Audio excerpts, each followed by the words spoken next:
Let's now bring in our Canucks reporter, Farhan Lalji. And Farhan, much has been made regarding Rick Tocchet's post-game comments. And in those comments, he did allude to Elias Pettersson needing to be better. Pettersson spoke to the media today. What was your takeaway from his meeting with the media?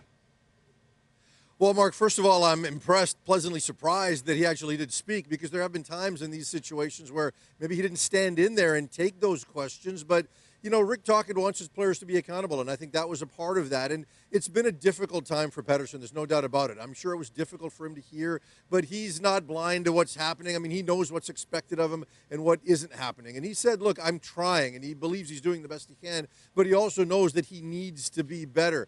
And both he and Rick Tocchet, you know, discussed the possibility that maybe if he was playing with some different players, things might be a little bit easier for him. But both Tocchet and Pettersson himself admitted that, yeah, look, despite all of that, yeah, maybe it would help, but I still need to make things happen on my own. I still need to drive play. So there is another level that he just simply has to be at. And this is not just something that's happened in the playoffs. Really, since the All-Star break, his play has tailed off. Even signing the new contract didn't alleviate any pressure. So it's been 3 months. And I asked him directly, like, you're not injured.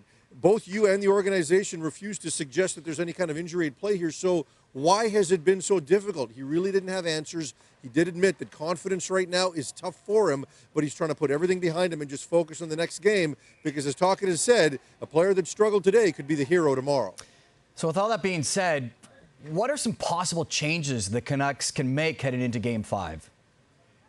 Well, there's no obvious players that are injured and high-end and on the outside waiting to come in amongst the forward group. But there are some changes that he's potentially considering. Vasily Podkolzin is one of them, and he was a player that did play a number of games for this team, especially late in the season. We thought he might be in the opening night lineup for Game 1 of the playoffs against Nashville. He wasn't. He then got sent down. He's back up here. He's a possibility. Nils Höglander, who sat out the last 2 games, another possibility. And then Jonathan Lekkerimäki, who was the first-round pick of this team a couple of seasons ago. He's not played an NHL game yet. He's played a half dozen American Hockey League games. He's here with the Black Aces right now. And Tocchet said, he goes, look, I'm not going to be scared. I will swing the bat. So he wants to get all of the intel he needs. But Lekkerimäki is also a possibility to draw in and play his first NHL game in Game 5 of the second round of the playoffs in Game 5 here against Edmonton. Our Canucks reporter, Farhan Lalji, thanks for this.